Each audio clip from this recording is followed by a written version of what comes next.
Baik. Nah, ini alhamdulillah sudah terjawab.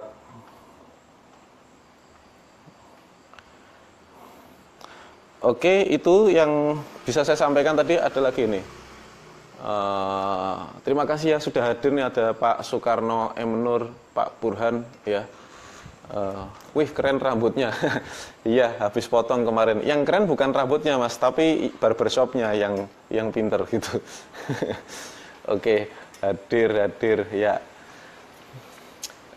Terima kasih sudah menyimak. Saya lanjut lagi ya. Oh, ini ada lagi nih. Saya punya hutang 30 juta dulu buat beli mobil.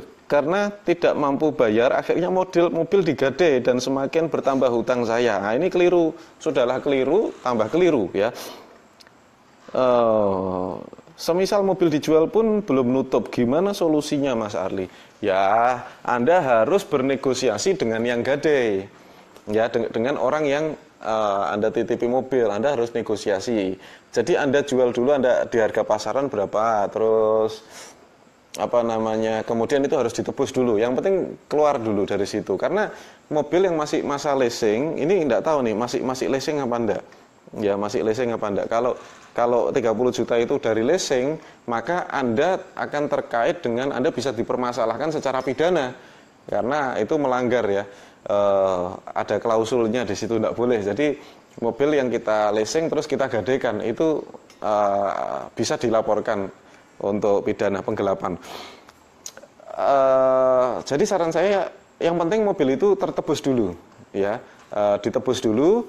Dan Anda kalau misalnya nggak bisa nutup ya kembalikan aja ke leasing ya, balikin aja gitu. Kalau dijual nggak nutup ya, balikin aja. Oke, ini ada lagi. Mas Arli, saya ada utang dengan leasing motor. Bang, suami saya punya utang juga dengan rentenir. Kalau di total 70 juta. Sekarang suami saya bingung harus bayar kayak mana.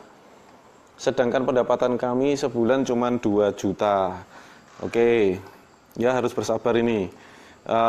Satu, kita urus dulu yang rentenir. Utang sama rentenir itu caranya cuma satu kalau saya.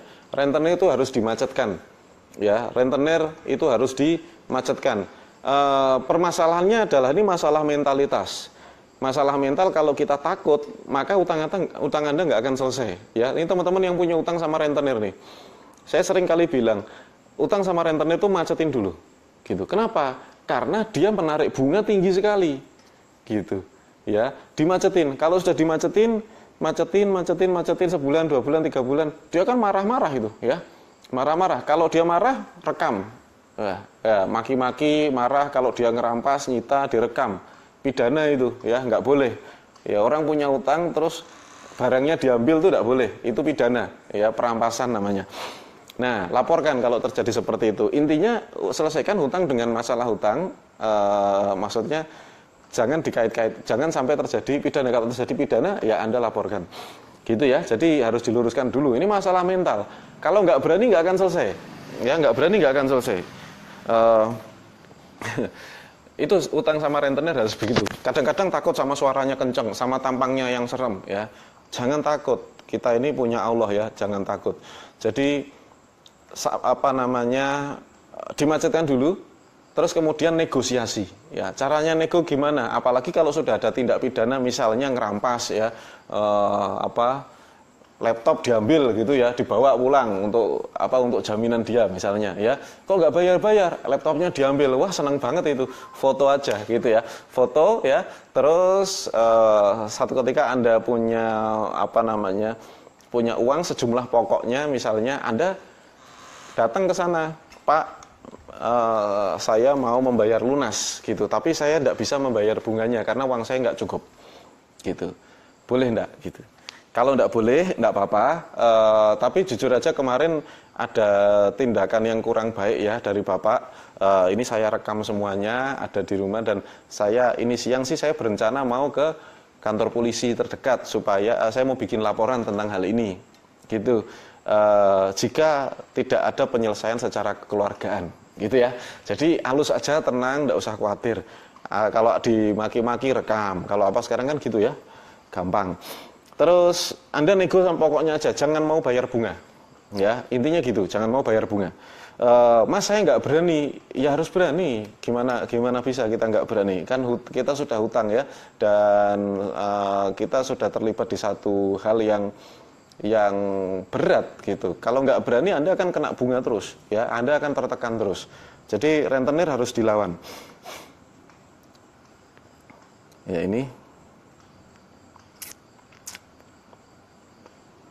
Mas saya dapat tawaran kerja besar, mobil masih utang 30 juta ke pribadi, tapi udah lama nggak bayar karena kesulitan finansial. Bagusnya jual mobil atau angsur pas udah kerja tempat yang lebih baik, utangnya ke saudara juga. Gimana dong, mohon sarannya dan doanya. Saran saya mobilnya dijual. Ya, kalau belum mampu jangan beli. Itu ya, seringkali kita belum mampu tapi memaksakan diri untuk membeli sesuatu, itu yang keliru ya. Jadi itu kekeliruan. Cara membereskan kekeliruan, meluruskan kekeliruan gimana? Ya kita kembalikan, kan belum mampu ya, jangan dijual aja mobilnya. Untuk apa kita terbebani sesuatu yang belum mampu kita miliki ya, itu kunci ya. Banyak kan sekarang orang mobilnya bagus-bagus ya, dandanannya keren, necis ya, luar biasa, tapi tiap malam nggak bisa tidur ya, mikirin jatuh tempo gitu ya, jatuh tempo dan jatuh tempo ya. Saya nggak tahu kenapa jatuh tempo itu kata yang paling saya nggak suka gitu. Soalnya dulu saya kebanyakan jatuh tempo. 1 bulan dulu saya punya jatuh. Oke, macet. Jadi 1 bulan tuh saya sampai punya jatuh tempo itu ada 6 Bapak Ibu ya. Jatuh tempo saya dulu ada 6. Jadi saya nggak suka sekali dengan kata-kata jatuh tempo.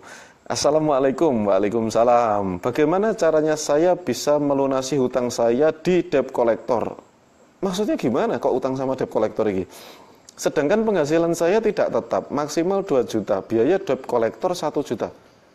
Saya nggak paham maksudnya. Anda hutang sama debt collector maksudnya? Saya nggak paham ini. Ini maksudnya hutang Anda tuh hutang apa? Ya. Ini biaya debt collector, apa hutang sama debt collector atau apa? Saya tidak paham. Ya, saya tidak paham. Tolong diluruskan dulu yang benar bertanyanya, supaya saya menjawabnya dengan benar.